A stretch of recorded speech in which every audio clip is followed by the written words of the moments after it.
नमस्कार विद्यार्थियों, आप सभी का आपके अपने YouTube चैनल आरपीएससी विद नवीन सैनी में स्वागत है। विद्यार्थियों, ये अपने मैथमेटिक्स के जो टीचिंग मेथड्स हैं उसका टेस्ट नंबर 5 है। कितने नंबर का टेस्ट है? Test number 5। और प्रत्येक टेस्ट में अपन 20 क्वेश्चन रखते हैं, तो 20 × 5 इस टेस्ट के समाप्त होने तक आपके 100 क्वेश्चन तैयार हो चुके होंगे। और मेरा टारगेट कितना टेस्ट है तो वो मैं आपको बता दूं, 50 टेस्ट। 50 टेस्ट की बाहुबली टेस्ट सीरीज चल रही है, एकदम मक्खन टेस्ट सीरीज है। राजस्थान में अपने आर्ट 8 REET second grade first grade और सेकंड ग्रेड तक लगती है। ये अपने जो मैथ्स के टीचिंग मेथड आते हैं सेकंड ग्रेड में, H TET, UP TET, MP TET, Punjab TET वगैरह सब, जहाँ कहीं पर भी जितने भी टेट एग्जाम होते हैं, जितने भी सेकंड ग्रेड्स होते हैं, उनमें मैथ्स के जो टीचिंग मेथड का पूरा ऑल ओवर इंडिया से जो सार संग्रह है वो पूरा 50 × 20 हजार प्रश्नों के अंदर उनका निचोड़ मैं आपके सामने पेश करूंगा। और जो विद्यार्थी इसको 50 टेस्ट तक इसमें टिके रह गए, समझ लेना मैथमेटिक्स के टीचिंग मेथड में उनका कोई मुकाबला नहीं है। तो चलिए शुरू करते हैं। ये वीडियो मैं प्रीमियर में डालूंगा। प्रीमियर अर्थात ये एज ए लाइव चलेगा। चैट ऑप्शन में आपको चैट बॉक्स मिलेगा, उसमें आप चैट में जवाब दे सकते हो। तो आपका प्रत्येक क्वेश्चन का जवाब देते जाना है और अपने आंसर काउंट करते जाना है। और सबसे लास्ट में कमेंट बॉक्स में, वीडियो के नीचे कमेंट बॉक्स में कमेंट करके बता देना कि आपके 20 में से कितने करेक्ट हुए। तो चलिए शुरू करते हैं। पहला क्वेश्चन, कौन सा गणित की प्रकृति के संबंध में सही नहीं है? तो गणित एक स्पष्ट रूप में ज्ञान की प्रस्तुति करती है। गणित एक बौद्धिक एवं तार्किक विषय। गणित बालकों के मानसिक परीक्षण के विकास में सहायता करता है एंड उपरोक्त सभी। तो इसमें से गणित की प्रकृति के संबंध में सही क्या नहीं है, ये आपको जवाब देना है। तो देखिए विद्यार्थियों, इसको बाय ऑप्शन कट कीजिए।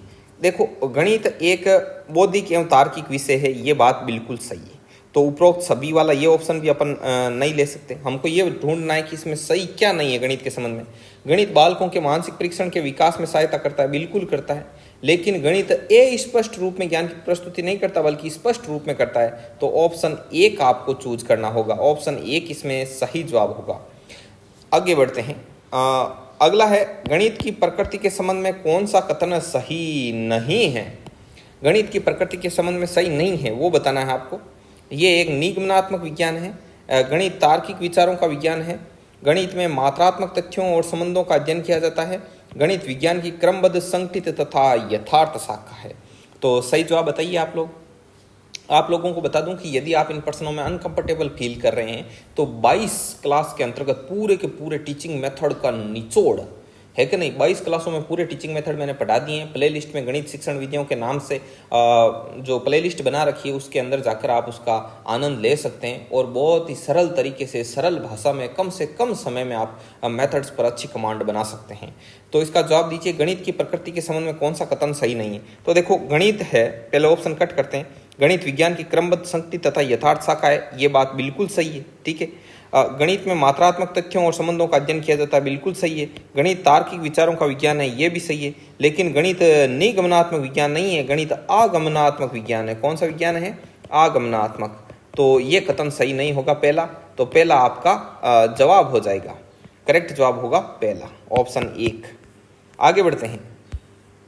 रोजर बेकन के अनुसार गणित है, गणित मन मस्तिष्क में तर्क करने की आदत स्थापित करता है, नैतिक गुणों के विकास में सहायक है, मानसिक अनुशासन में सहायक है, सभी विज्ञानों का सिंह है, द्वार एवं कुंजी है। तो ये तो रोजर बेकन की सीधी सी परिभाषा है। ये परिभाषा मैंने जो मैथ्स के टीचिंग मेथड पढ़ाए थे उसमें वीडियो लेक्चर नंबर 1 में ही है ये। यदि आप फर्स्ट वीडियो लेक्चर देखते हैं तो भी आपकी परिभाषाओं से संबंधित कोई भी क्वेश्चन गलत होने के कोई भी चांस नहीं रहते हैं। तो आप इसका सही जवाब दीजिए, फिर मैं बताता हूँ इसका करेक्ट जवाब क्या होगा। देखिए, इसका करेक्ट जवाब है ऑप्शन नंबर 4। जो गणित है वो सभी विज्ञानों का सिंह द्वार तथा कुंजी है। सिंह द्वार मीन्स गेटवे। और आपको बहुत स्टैंडर्ड बुक्स में लिखा हुआ मिलेगा, mathematics is the gateway of whole science, ठीक है। तो ये चीज़ है। रोजर बेकन के अनुसार गणित है सभी विज्ञानों का सिंह द्वार एवं कुंजी, ऑप्शन 4 है वो इसमें करेक्ट जवाब होगा। आगे बढ़ते हैं। होगवेन के अनुसार गणित सभ्यता का दर्पण है और ये गणित के किस मूल्य से संबंधित है? सभ्यता का दर्पण है तो ये सांस्कृतिक मूल्य से संबंधित है, सौंदर्यात्मक से संबंधित है, सामाजिक से संबंधित है या अनुशासनात्मक से संबंधित है? तो आपको बताना है कि गणित सभ्यता का दर्पण है, ये परिभाषा किसने दी? होगवेन ने। तो इसको आप ऐसे याद भी रख सकते हो। देखो, वेन से आप बहन याद रखना और बहन श्रृंगार के लिए किसका प्रयोग करती है? दर्पण का। तो बताइए, सभी लोग जवाब दीजिए, मन में सोच लीजिए, जवाब टाइप कर दीजिए। देखिए, इसका जो करेक्ट जवाब होगा वो होगा आपके सांस्कृतिक मूल्य। सांस्कृतिक मूल्य इसका एकदम सही जवाब है। ऑप्शन फर्स्ट है वो इसका करेक्ट जवाब होगा। आगे बढ़ते हैं। किसने कहा कि गणित वह विज्ञान है जिसमें आवश्यक निष्कर्ष निकाले जाते हैं?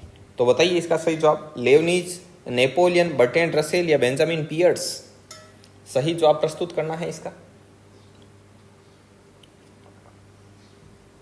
तो सभी लोग जवाब दें। किसने कहा कि गणित वह विज्ञान है जिसमें आवश्यक निष्कर्ष निकाले जाते हैं? तो इसका सही जवाब होगा फोर्थ। अब पियर्स, तो ठीक है, तो यदि आप पियर्स वाला साबुन लगा के जाओगे, अच्छा खासा खुशबू आएगा, तभी जाकर आपका कुछ मीटिंग में निष्कर्ष निकलेगा कि आपको लाइक करना है या डिसलाइक करना है। आगे बढ़ो। गणित की तार्किकता की विशेषता निम्नलिखित में से नहीं है। गणित की कौन सी इसमें विशेषता नहीं है? शुद्धता, परिणाम की निश्चितता, मौलिकता या विषय निष्ठता? तो बताइए, गणित की तार्किकता की विशेषता निम्नलिखित में से नहीं है। तो देखो, गणित के परिणाम हैं उनमें शुद्धता होती है, परिणाम की निश्चितता भी होती है और मौलिकता भी होती है, लेकिन विषय निष्ठता नहीं होती है। तो ऑप्शन 4 है वो आपका करेक्ट जवाब होगा। ऑप्शन 4 चूज करना है आपको। ठीक है, आगे बढ़ते हैं। निम्नलिखित में से विद्यालय के विद्यार्थियों के लिए गणित में मौखिक कार्य की सर्वाधिक महत्वपूर्ण विशेषता है। तो इससे क्या होता है? गणित में यदि अपन मौखिक कार्य करें तो सबसे ज़्यादा क्या फायदा है, ये आपको चूज करना है। ये मानसिक प्रक्रियाओं का विकास करती है, ये समय बचाती है, पेपर पेंसिल की आवश्यकता नहीं रहती है, मौखिक रूप से प्रश्नों को हल करने के योग्य बनाती है। तो मतलब मेन विशेषता क्या है गणित में मौखिक कार्य से रिलेटेड? तो देखिए, इसमें सबसे बेस्ट जवाब होगा ये मानसिक प्रक्रियाओं का विकास करती है। अर्थात आप ज़्यादा से ज़्यादा जितना ज़्यादा मौखिक कार्य दोगे तो बच्चे में इतना ही मतलब मस्तिष्क उद्दीलन होगा, दिमाग में मतलब एकदम पूरी नस नस पूरी उसमें क्या हो जाएगी, काउंट रहेगी, सभी पूरे नस नस कार्य करेगी। तो दिमाग का मतलब पूरा एक तरीके से देखो दही कर देती है, ऐसे मान के चलो, इतना दिमाग यूज आता है। और मौखिक कार्य में वो तुरंत सोचेगा, तार्किक क्षमता, मानसिक विकास तेजी से होता है। आगे बढ़िए। गणित की प्रकृति है तार्किक, कठिन, अलंकारिक, ये औसत विद्यार्थियों के लिए नहीं है। तो गणित की प्रकृति कैसी है? पहली बात हम खारिज करते हैं कि ये औसत विद्यार्थियों के लिए नहीं है। ये बात बिल्कुल नेगेटिव है। सभी के लिए गणित है, हर कोई गणित सीख सकता है और प्रत्येक व्यक्ति को गणित सीखना चाहिए। ये कठिन है ऐसी भी बात नहीं है, ये कठिन है नहीं, इसको कठिन बनाया गया है लोगों को डरा डरा के। ठीक है, तो इसका जो करेक्ट जवाब होगा वो होगा यह तार्किक है। Option A is correct.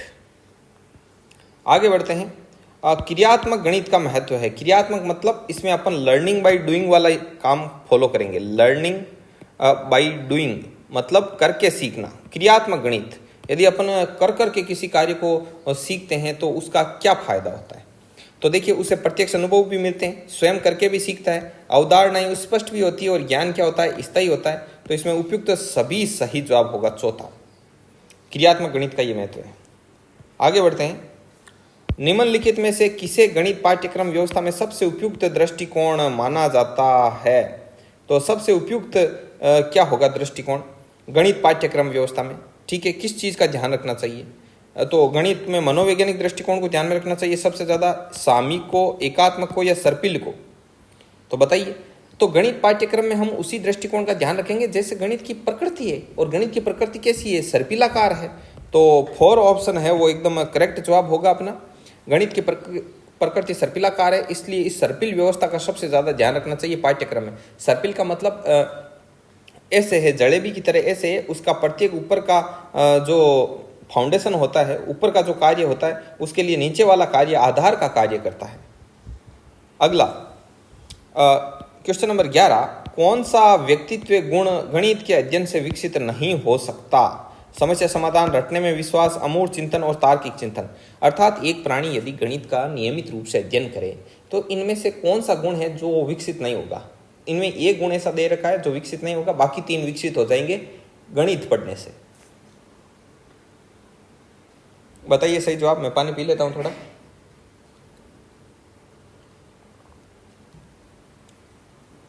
बताइए कौन सा व्यक्तित्व गुण व्यक्ति के अध्ययन से विकसित, गणित के अध्ययन से विकसित नहीं होता? तो देखिए, गणित के अध्ययन से आपके तार्किक चिंतन विकसित होगा, अमूर्त चिंतन विकसित होगा, समस्या समाधान भी विकसित होगा, लेकिन रटने में विश्वास नहीं करेगा जो गणित पढ़ के आया है। आगे बढ़ो, तो ऑप्शन 2 इज करेक्ट। आगे बढ़ते हैं। राष्ट्रीय पाठ्यचर्या की रूपरेखा मतलब एनसीएफ नेशनल करिकुलम फ्रेमवर्क 2005 के अनुसार विद्यालय में गणित उन परिस्थितियों में पनपता है जबकि गणित बच्चों के जीवन के अनुभवों का हिस्सा हो जाए। दैनिक अभ्यास से बच्चों को सभी संकल्पनाएं सीखने के लिए विवश किया जाए। विवश बच्चे सुनते हैं और अध्यापक सक्रियता से व्याख्या करता है, मतलब बच्चे केवल सुन रहे और अध्यापक सक्रियता से व्याख्या कर रहा है। क्या ऐसा कहता है एनसीएफ? और बच्चों एक साथ सूत्रों का अभ्यास करते हैं और उन पर परीक्षा में प्रदर्शन करने का दबाव होता है। बताइए। तो देखो, आप क्वेश्चन को ऐसे काटा करो ऑप्शन को कि देखो एनसीएफ 2005 ने क्या कहा। तो एनसीएफ 2005 कहता है, आपको करेक्ट जवाब बताना, इसमें जवाब दीजिए। तो एनसीएफ 2005 कहता है करके सीखो, खुद हाथ से करो, सीखो। ठीक है। तो देखो, अब इसमें नेगेटिव वर्ड पकड़ो पहले तो, कि दैनिक अभ्यास से दैनिक अभ्यास से बच्चों को सभी संकल्पनाएं सीखने के लिए विवश किया जाता है। बच्चे को किसी भी हालत में विवश नहीं करना है। रॉन्ग, नेगेटिव वर्ड आते ही कैंसिल। अगला है, बच्चे जब सुनते हैं, बच्चे सिर्फ सुनते हैं और अध्यापक सक्रिय रहता है। क्यों? बच्चे को भी सक्रिय रखना है, सिर्फ व्याख्या करने से क्या होगा? तो तीसरा ऑप्शन कट हो गया। प्रदर्शन करने का दबाव होता है, नेगेटिव वर्ड, काटो इसको। क्यों दबाव है? कोई दबाव नहीं है, बस। तो अब पहला ऑप्शन है वो अपना करेक्ट हो जाएगा। आगे बढ़ते हैं। अध्यापक ने विद्यार्थियों को एक बट्टे छूट पर आधारित निम्नलिखित समस्या हल करने के लिए दी। तो ये अध्यापक ने एक बच्चों को प्रश्न दिया है, प्रश्न को ऐसे समझना है अच्छे से, बड़ा प्रश्न देके डरना नहीं। तो देखो, अध्यापक ने विद्यार्थियों को, देखो बड़ा है ना, तो टीचिंग मेथड में फायदा है, जितना क्वेश्चन बड़ा होगा ना वो उतने ज्यादा हिंट छोड़ेगा खुद को लेकर के। तो देखो, अध्यापक ने विद्यार्थियों को बट्टे अर्थात छूट पर आधारित निम्नलिखित समस्या हल करने के लिए दी। तो उन्होंने समस्या क्या दी?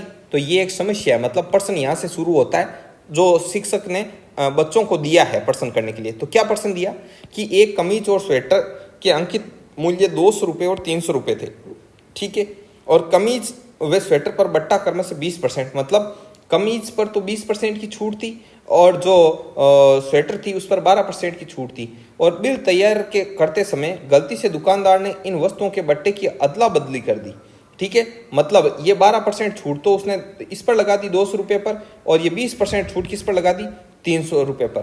तो अब खरीदने वाले को ज़्यादा फायदा हो रहा है ना, क्योंकि एक तो 200 रुपये पर 20% की छूट आती है तो कितना आता है? 40 रुपये आता है, जबकि 300 पर 20% की छूट आती है तो कितना रुपये आता है? 60 रुपये आता है। ठीक है। तो उसने ऐसी गलती कर दी, लेकिन बिल मिलने पर हमीदा नाम की जो लड़की थी उसने इस गलती को देखा और दुकानदार को उचित मूल्य दिया। उन्होंने कहा कि देखिए, ऐसे आपने जो किया है हिसाब, आपने उलटफेर कर दिया, इससे आपको नुकसान हो रहा है। और हमीदा ने उसे उचित मूल्य दे दिया। तो हमीदा ने दुकानदार को कितनी मुद्रा दी, ये प्रश्न था पूरा। अब अपन से ये नहीं पूछ रहा है कि हमीदा ने दुकानदार को कितनी मुद्रा दी। अब प्रश्न ये है कि इस प्रश्न के माध्यम से शिक्षक किन मूल्यों को प्रोत्साहित करने का प्रयास करता है। मतलब ये प्रश्न पूछकर और बच्चों में वो शिक्षक कौन सा गुण डेवलप करना चाह रहा है। आ गया क्वेश्चन पकड़ में। तो संवेदनशीलता, सहकारिता, सहानुभूति और ईमानदारी। तो देखिए, इसमें सहानुभूति जैसा कुछ नहीं है। ठीक है। और सहकारिता मतलब होता है मिलजुल के कार्य करना, वैसा भी कुछ नहीं है। इसमें ईमानदारी है, हमीदा ने ईमानदारी का परिचय दिया है और शिक्षक भी इस प्रदर्शन के माध्यम से बच्चों में इन मूल्यों को, ईमानदारी के मूल्यों को प्रोत्साहित करना चाह रहा है। आगे बढ़िए। क्वेश्चन नंबर 14 है कि एनसीएफ 2005 किस पर बल देता है? एनसीएफ 2005 किस पर बल देता है? रटने पर, करके सीखने पर, सूत्र याद करने पर, सवाल हल करने पर। तो ये तो मैंने पहले ही बता दिया आपको, तो ये तो किसी का गलत होना ही नहीं चाहिए। क्वेश्चन नंबर 14, तो एनसीएफ 2005 नेशनल करिकुलम फ्रेमवर्क राष्ट्रीय पाठ्यचर्या रूपरेखा 2005 किस पर बल देती है? करके सीखने पर बल देती है। लर्निंग बाय डूइंग, करके सीखो, प्रत्यक्ष अनुभवों के माध्यम से सीखो। तो ऑप्शन 2 है वो इसमें करेक्ट जवाब होगा। आगे बढ़ो। गणित की वर्तमान की जो एनसीईआरटी की पाठ्य पुस्तकें चल रही है वो किसकी अनुशंसाओं को ध्यान में रखकर लिखी गई? अनुशंसाएं मतलब जो मीटिंगें वगैरह होती है ना बड़ी बड़ी, जैसे राष्ट्रीय शिक्षा नीति, एनसीएफ आए, उन्होंने क्या क्या पेशकश की कि भाई पाठ्यक्रम का आधार क्या होना चाहिए, तो वो उनकी अनुशंसाएं होती है। तो अभी वर्तमान में जो एनसीईआरटी की बुक चल रही है वो किसकी अनुशंसा को ध्यान में रखकर लिखी गई है? तो राष्ट्रीय शिक्षा नीति 1986, 2006 में सीबीएसई द्वारा प्रस्तावित पाठ्यक्रम, 2006 में राज्य बोर्ड द्वारा प्रस्तावित पाठ्यक्रम और राष्ट्रीय पाठ्यचर्या की रूपरेखा 2005। तो इसमें आपको करेक्ट जवाब चूज करना है। सभी लोग इसका सही जवाब प्रस्तुत करें। देखिए, इसका जो सही जवाब होगा वो होगा राष्ट्रीय पाठ्यचर्या की रूपरेखा 2005। इसके अनुसार जो अभी वर्तमान में एनसीईआरटी की बुकें चल रही है वो राष्ट्रीय पाठ्यचर्या की रूपरेखा 2005 के अनुसार लिखी गई है। तो ऑप्शन 4 इसमें आपका करेक्ट होगा। आगे बढ़ते हैं। अगला है क्वेश्चन नंबर 16। कक्षा 6 की पाठ्य पुस्तकों से निम्नलिखित अनुच्छेद पढ़िए। ठीक है कि प्रबल ने 5% प्रतिवर्ष की दर से ब्याज पर बैंक में 5,000 रुपये जमा किए। 2 वर्ष बाद में क्या हुआ, 2 वर्ष बाद उन्होंने 3500 रुपये पड़ने वाली मेज खरीदने के लिए निकाले। उसने अपने पास बनी राशि को अन्य 2 वर्ष के लिए 5% ब्याज दर पर वापस जमा करा दी और 2 वर्ष बाद वे कितनी राशि प्राप्त करेगा, ऐसा मतलब लिखा हुआ है कोई प्रश्न में। तो इस प्रश्न के माध्यम से शिक्षार्थियों में कौन सा मूल्य विकसित किया जा सकता है? निष्ठा, ईमानदारी, सादगी और दूसरों की सहायता करना, धन की बचत करना और उसे समझदार तरीके से खर्च करना। तो इस प्रश्न के माध्यम से कौन सा मूल्य विकसित हो रहा है? तो देखिए, सबसे पहले ईमानदारी जैसी इसमें कोई बात नहीं है। नंबर 1 बात, उसने 5,000 रुपये जमा करवाए ब्याज दर पर। 2 साल बाद में उसको काम हुआ पैसों का, तो उसने 3500 रुपये निकाल कर पड़ने वाली मेज खरीद ली और शेष जो राशि बची थी वो 5% ब्याज दर पर वापस डाल दी। ठीक है, तो निष्ठा जैसा भी कुछ नहीं, दूसरों की इसमें कोई सहायता नहीं की। इसमें उसने धन की अच्छे तरीके से बचत की और समझदार तरीके से पैसे को काम में लिया। आगे बढ़ते हैं। गणित का महत्व है व्यवहारिक मूल्य में, बौद्धिक मूल्य, सांस्कृतिक मूल्य या उपरोक्त सभी। तो गणित का क्या महत्व है? व्यवहारिक मूल्य, बौद्धिक मूल्य, सांस्कृतिक मूल्य या उपरोक्त सभी। तो इसमें तो आप कॉमन सेंस से ही करेक्ट जवाब दे दोगे। आई होप आप सभी करेक्ट जवाब दोगे। उपरोक्त सभी इसमें सही जवाब होगा। नंबर 4 इसमें करेक्ट जवाब है। आगे बढ़ते हैं। संगीत मानव के अवचेतन मन का अंकगणित की संख्याओं से संबंधित एक आधुनिक गुप्त व्यायाम है। यह कथन गणित के किस मूल्य से संबंधित है? बताइए। संगीत मानव के अवचेतन मन का अंकगणित की संख्याओं से संबंधित एक आधुनिक गुप्त व्यायाम है। यह कथन गणित के किस मूल्य से संबंधित है? बौद्धिक मूल्य से, सांस्कृतिक मूल्य से, कलात्मक मूल्य से या सामाजिक मूल्य से? बताइए। संगीत मानव के अवचेतन मन का, तो संगीत है, तो संगीत किस में आता है? संगीत कला में आता है। ठीक है, तो आपका इसमें सी ऑप्शन बिल्कुल करेक्ट होगा, कलात्मक मूल्य से संबंधित है। आगे बढ़िए। गणित के विषय को पाठ्यक्रम में उचित स्थान न दिया जाए तो इससे क्या होगा? ना दिया जाए तो क्या होगा? बच्चों को मानसिक प्रशिक्षण के अवसर कम मिलेंगे, नियमित तथा क्रमबद्ध रूप से ज्ञान ग्रहण करने की आदत विकसित नहीं होगी, बच्चों का तार्किक दृष्टिकोण विकसित नहीं होगा, या उपरोक्त सभी। तो सही जवाब देना है इसमें कि गणित के विषय को पाठ्यक्रम में उचित स्थान न दिया जाए तो क्या प्रभाव पड़ेगा। तो बिल्कुल सही जवाब दे रहे हो आप लोग, इसमें उपरोक्त सभी होगा। ठीक है, बच्चों का मानसिक प्रशिक्षण के अवसर भी कम मिलेंगे यदि आप पाठ्यक्रम को ढंग से नहीं बैठाओ। ठीक है, नियमित तथा क्रमबद्ध रूप से ज्ञान ग्रहण करने की आदत भी विकसित नहीं होगी और बच्चों का तार्किक दृष्टिकोण भी विकसित नहीं होगा। आगे बढ़िए। Question number 20।